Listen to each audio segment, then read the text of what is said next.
My favorite was the girl who's like, I'm just taking a break from love right now, working on my career. Oh, I love love. I love love, and we're going to talk about it today, so I'm excited. We have been on a journey of talking about what are the conversations that Jesus had with his disciples in kind of the final moments before his death. And we've been calling it Before I Go. What are the words that Jesus said before he left? And there have been a lot of conversations, a lot of hard conversations, a lot of confusing conversations, but a lot of clarifying conversations. And he talks about all kinds of things. But today, he talks about love. And I just happened to, we didn't even plan this, I just happened to get the week on love. And if you know me at all, you know I was delighted because I love love. So that's what we're going to talk about today. But I'm looking around the room. If I haven't met you, I'm Amy. I'm one of the pastors here. And I'm so glad that you're here this morning and eager to share with you this morning. We have been in this series. It's been out of the book of John. And he's told us so many things. Jesus has told the disciples, but he's telling us as we're hearing about it on Sunday mornings here. But he's told them that he's the way. He's told them he's one with the Father. He's told them that he's leaving and that when he leaves, he's going to send the Comforter, his Spirit, to give them the Spirit so that he can continually be with them. He's told them, I want you to remain in me. You know, I'm going to leave, but I want you to remain in me. That's confusing, but stay in me, in the vine, like we heard last week. And now something is a little bit different. He's giving a command. And he says this, in John 15, we start at verse 12 today. My command is this, love each other as I have loved you. Greater love has no one than this, to lay down one's life for one's friends. You are my friends if you do what I command. Now, I don't want to say, this is more important than everything else that Jesus has said, but there's something changing here. Like, he has been saying all these things, giving this wisdom, giving this understanding to his disciples, and now he's like, and here's a command I have for you. I think their interest would be piqued. They might be a little more like, ooh, something's ratcheting up here.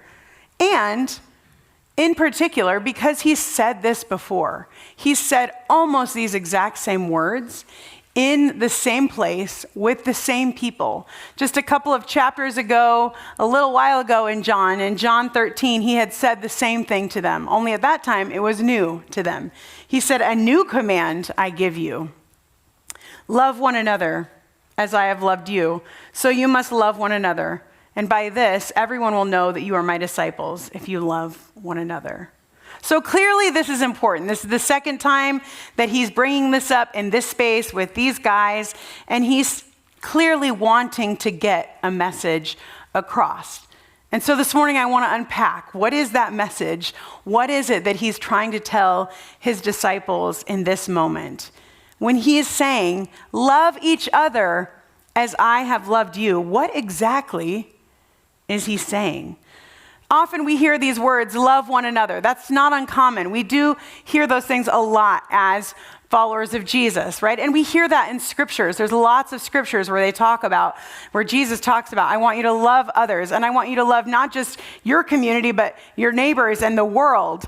But today, actually, in this passage, he's not talking about loving this wide swath of people or loving the world. He's talking to the disciples in the upper room, and they're looking at each other, and he's looking at them, and he's saying, you all need to love each other.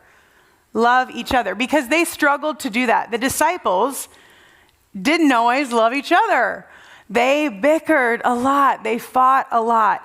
And their favorite thing to fight about was who was greatest among them. There's so many times that you see and hear stories in the Gospels of Jesus is conveying something really important, or they've just had this profound experience seeing someone healed, and now they're fighting about who is greater among you. I love the story of James and John. Like, Jesus has just told them, that he's leaving, and now James and John approach him and they say, we have an idea for you. We would like to be at your right and left hand when you leave. When you go to heaven, we'd like to sit at your right and your left. And the other disciples hear this and they're angry.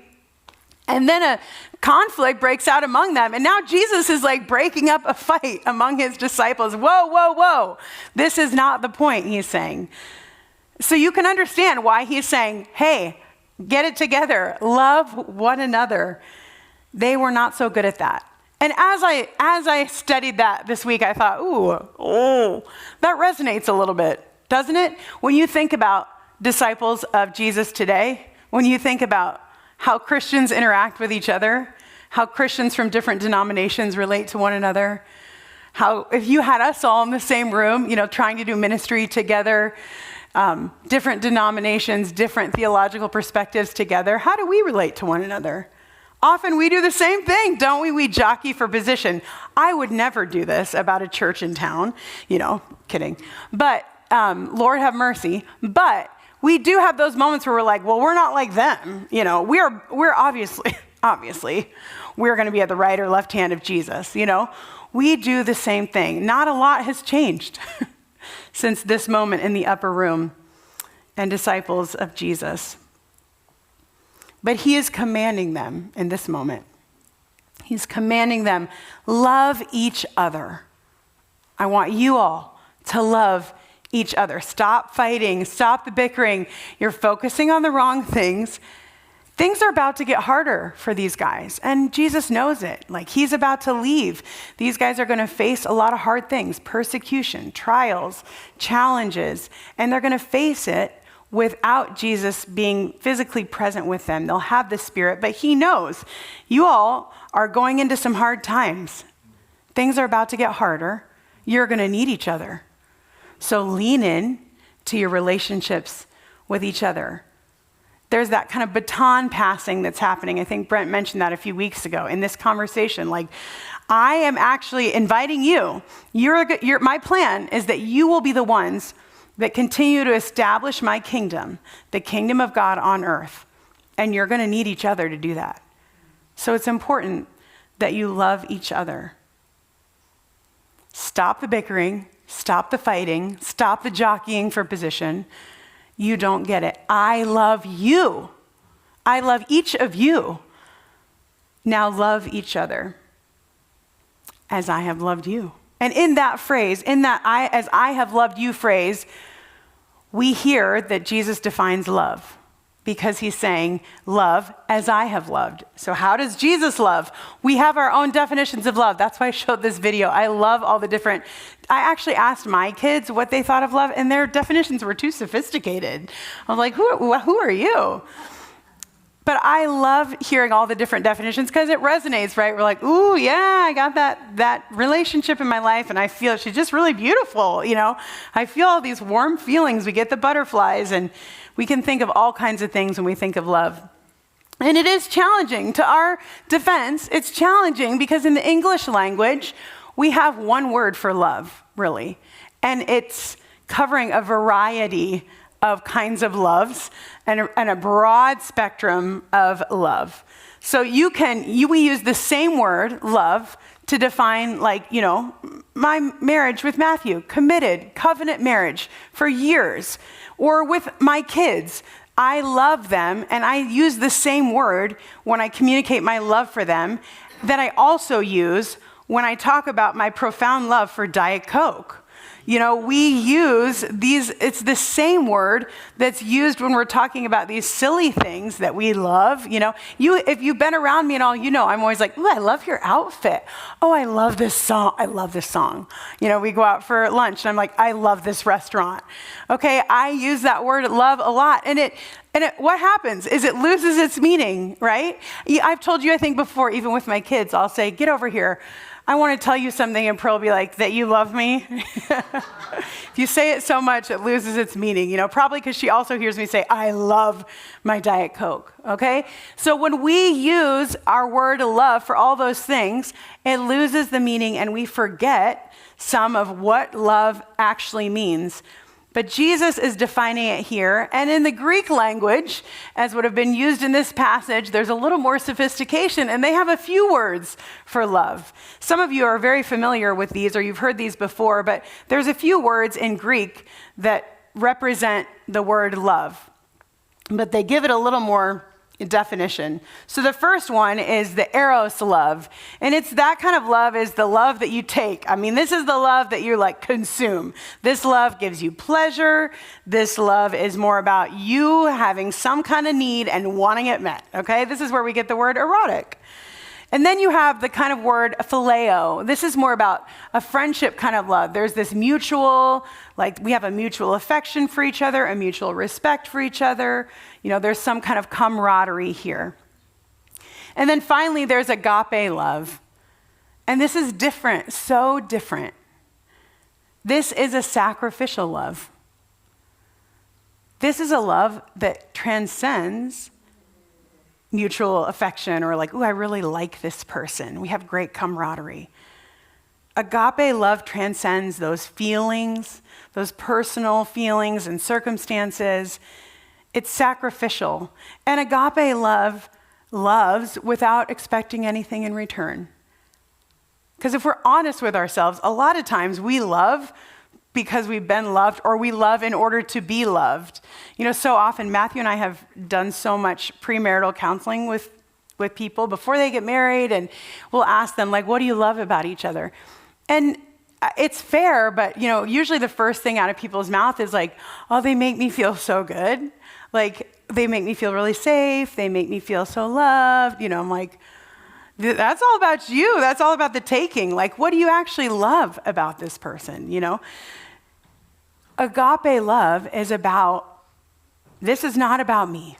This is about me being willing to sacrifice on your behalf. The word love here in the translation that we see when Jesus says to the disciples who've been fighting and bickering, and he says, love each other as I have loved you. The word love that's used there in the Greek translation is agape. Love each other sacrificially. This is not the love like I love tacos or golden doodles or whatever.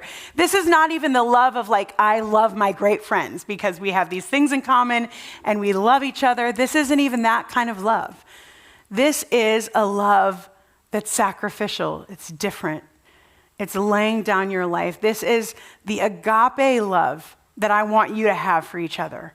And this is the kind of love that I have for you. The love that Jesus gives and commands from his followers is so vastly different than our initial understanding of love. And so we see Jesus define love for us in this passage today. And the first thing that we see going on the agape lines is that Jesus defines love as sacrificial. Jesus' love is sacrificial. Greater love has no one than this, to lay down one's life for one's friends.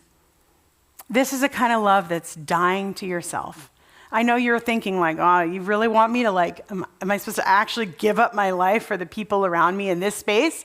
You know, because if I want you to hear this as I share this morning, just like in the upper room, the disciples would have been looking at each other when they hear this message. This is for you all in this room, for each other. You all should be looking at each other as you're thinking about this. Loving is sacrificial. Are we willing to suffer? Are we willing to sacrifice? Are we willing to get uncomfortable on behalf of other people in this room? And it's an action-oriented word. It isn't just this kind of passive, nice, warm feeling kind of word. I think sometimes we think love should be easy. In fact, I've had people say that to me, like, it should be easier than this. It shouldn't be this hard. I see some smiles in the crowd. We think love should be easy. It should be effortless in some ways. But agape love is often challenging because it requires something from us. There's a cost to it. It requires us giving up our comfort, a willingness to serve, and even suffer for and with one another. Now, when you think of that, you probably think of your kids, especially moms in the room. You're like, I know what it's like to suffer on behalf of someone I love. But as families, we've experienced that. Maybe you experienced that in your family or for your siblings. we would consider that. Like, yes, I will lay down my life for you. I'll do just about anything for my brother sitting up here. I'll lay down my life for you. I'll sacrifice for you. But would we do that for one another? Because that's what Jesus is inviting us to, as he's inviting the disciples in the upper room. He's saying, love is different. I want you to love. I want you to see beyond the things you don't like about these people.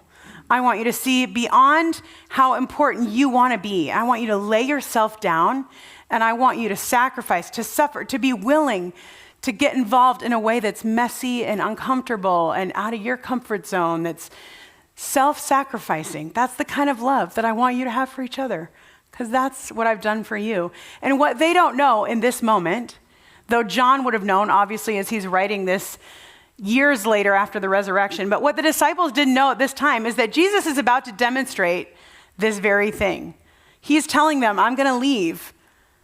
And he's saying, love each other with this crazy kind of agape love, with this self-sacrificing love. And they're going to see it soon after this, as he lays down his life for them, literally gives his life for them. And they've seen it as Jesus came to earth. I love even just thinking about that God is incarnational, that he left heaven. God did this for us. He demonstrated this for us. That he left perfection and he took on flesh. He took on the full human experience for us, for our sake, and then suffered and died, giving his life. This kind of love often requires getting involved in something challenging, something messy, something inconvenient. And I don't want to call us out too much here this morning, but I do think that sometimes as the church, as believers, and myself included, in this space, it becomes really easy to tell somebody, I'll pray for you. Or to send a card in the mail, hey, praying for you. And those things matter. Those things are really important. But that can't be it. Those can't be the only things that we do for one another. We are being commanded to love one another in a sacrificial, inconvenient way. And to encourage you, I've seen this kind of love among you all. I'm constantly amazed at how you love each other. I was just thinking about it this week because somebody's finally getting back into their house. But when one of you in this room heard about somebody else in the church who they really didn't know all that well, who had a fire in their condo and needed a place to stay for a couple months, you said, well, you can stay with us. We've got a spare room. And it turned into a couple of years, actually. And I'm sure it's been more than just staying in the spare room. It's like, welcome to our lives, and our lives now intermix and intermingle. You didn't have to do that, but that's sacrificial love for other believers in our midst. Or the person, I'm thinking of a few of you in particular, the person who always volunteers whenever you hear that someone's moving in our church. Oh, I will resist. You need me to move? Oh my goodness. I got to really love you to come move you. But there are some people in our midst who will show up happily. You need help moving, and will sweat on your behalf. What a love. Because they see a need in the church, and they're good at that. Or the person in our church, or many of you, there's a few of you who do this also. You know that there are couples in our church. There's a few different people who no longer are able to attend services at Ashworth for health reasons. And so you show up at their house on occasion and visit them and check on them. Bring them meals. Take them to their appointments. Call them. See how they are. Or I think about the person who somehow knows when there are other people in our church that are struggling to make ends meet financially, and show up to their house with some bags of groceries or a gift card. They slip a gift card in saying, hey, I see your need and I care about you. You all do this, so don't hear condemnation. I see this in our midst, but I think Jesus here is reminding us of that this morning. These are the things that we're invited to as fellow believers. As we have been loved, we're invited to love, not invited. I love to use the word invited, but let me step back. Actually commanded. We are commanded to love each other in sacrificial ways. You are commanded to get involved in each other's lives and mess, to be willing to sacrifice and suffer with, just as he did with the disciples and he did with us. There's some weight to this command, isn't there? Whew. I feel it. I was feeling it this week. And just as the disciples are sitting there feeling the weight of this command and the impossibility of it, he says the next thing. You are my friends if you do what I command. I no longer call you servants because a servant doesn't know his master's business. Instead, I've called you friends. For everything that I learned from my Father, I've made known to you. Jesus' love is friendship. There is this contrast that they would have heard in that moment. The contrast between servant and friend is so strong here. You know, these folks were living under Roman occupation, and it was estimated that like a fifth of the population was living as servants and functioning, making society function on their backs. So these folks would have known what a servant was. The people in the community that make things happen, they're used purely for function. You know, they're only used for what they can do and what they can produce. They're reduced to a number or to a skill. And it's hard for us, or it may be hard for us to understand what that is. What does that look like in our society today? But I do think what we can understand is the relationship between a master and a servant is transactional. And we do understand transactional relationships.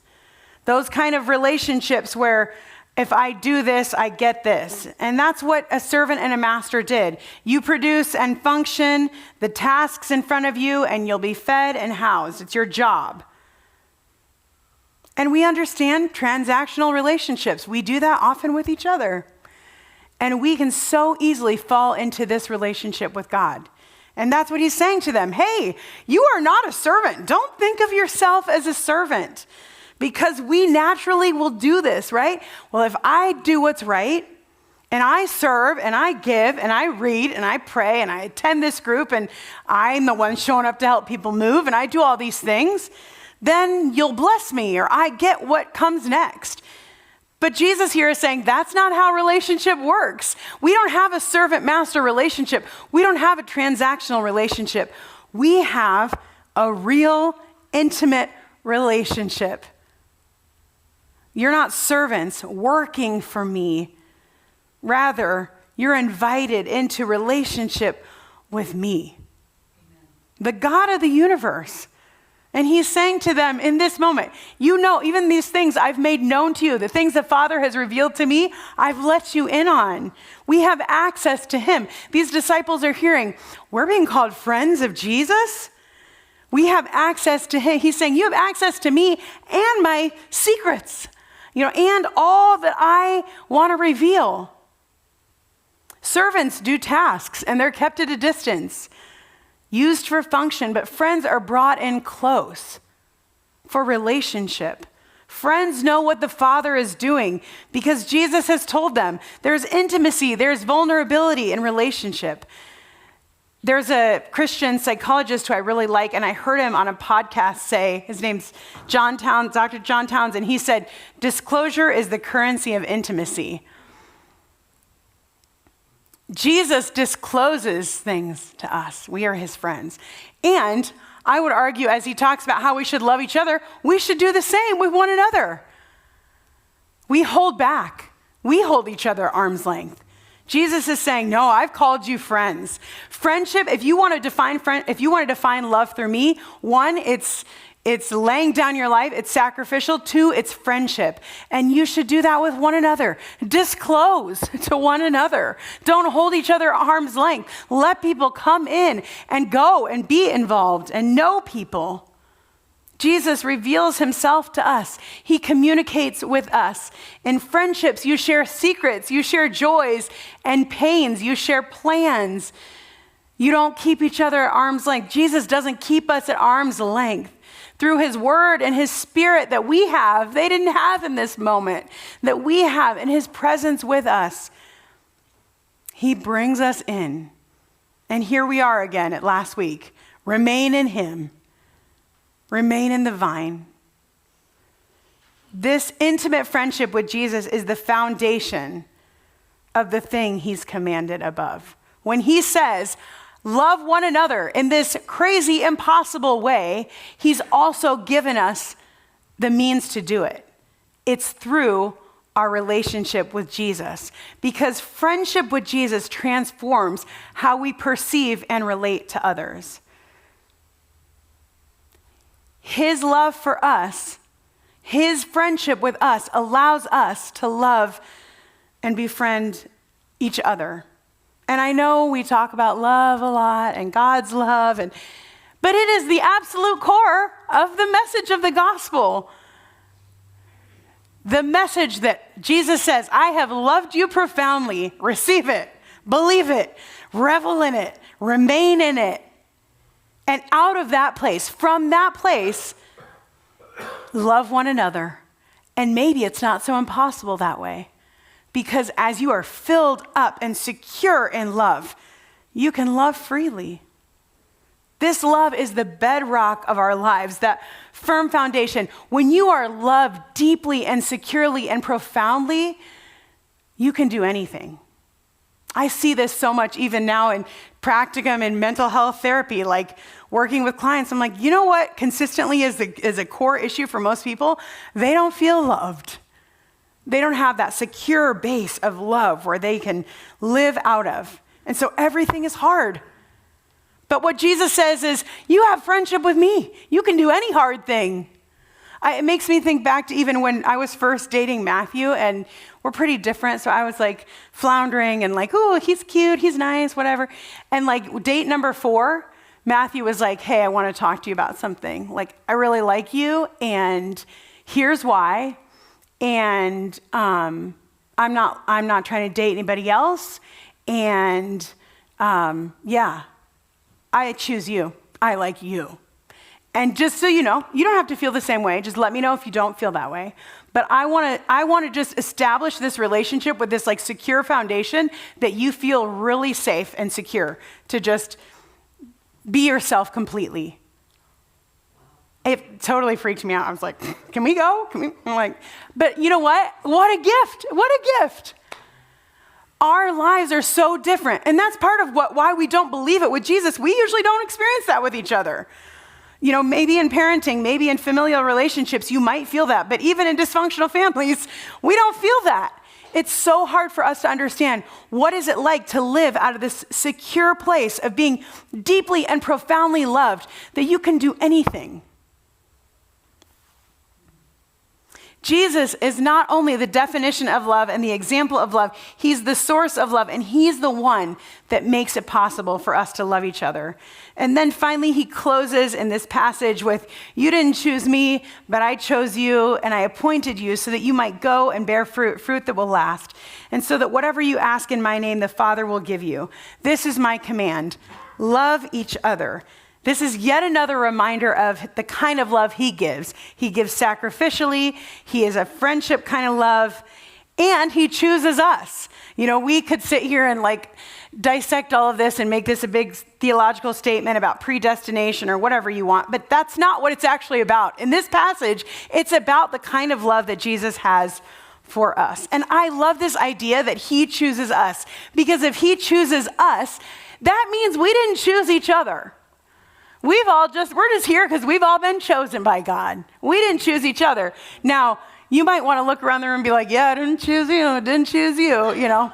if we're honest. I'm not saying that I've heard mumblings of this, but same was for the disciples. You had Peter the fisherman and Matthew the tax collector who probably cheated Peter's family, and you got Simon the zealot, like this Jewish nationalist, all in the same room. Like, they didn't choose each other, and they wouldn't have chosen each other. But because we are chosen by God, we get to be together, and we get to choose each other. And so I would challenge you this morning, just maybe even at Ashworth, in this beautifully diverse community, even still, your natural inclination is to just keep choosing the people that are like you, or the people that are like pretty easy to love or more convenient for you to love. God is inviting us to something different than that. To agape love, love that invites us, not invites us, I keep saying that, commands us out beyond our comfort zones. And finally, just as we wrap this passage, Jesus' love is mission.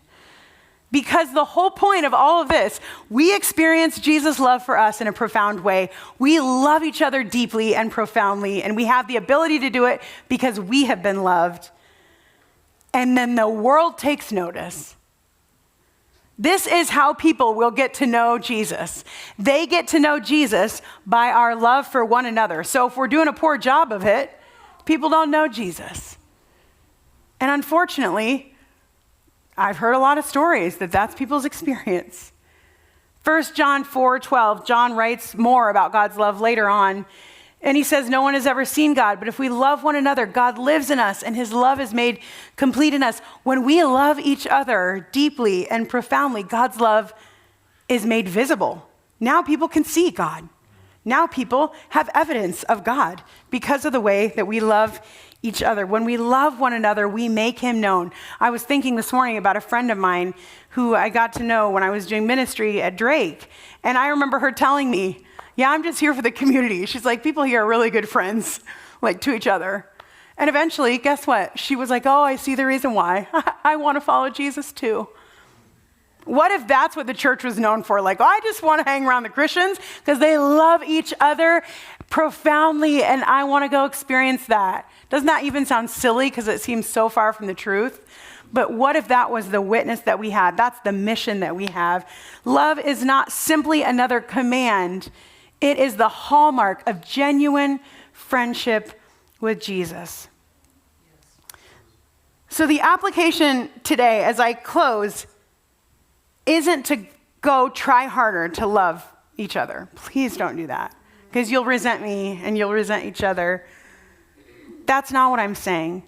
I'm not saying, okay, go make a list of ways you could be more sacrificial and love each other a little bit stronger and more. No, what I'm saying this morning, the whole point, the application this morning is lean into intimate friendship with Jesus. Remain in the vine. It's what we heard. It was the application from last week. As you hang out with Jesus, as you know him deeply, as you receive his love, let him love you. As you experience the love of Jesus that is so transformative, the source and the definition of love, as you experience that secure base of love, you give it away to each other.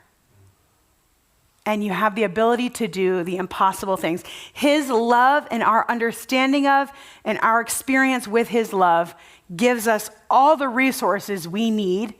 And we get the Holy Spirit, which they didn't have when he was talking to them. We have all the resources we need to do this. Amen?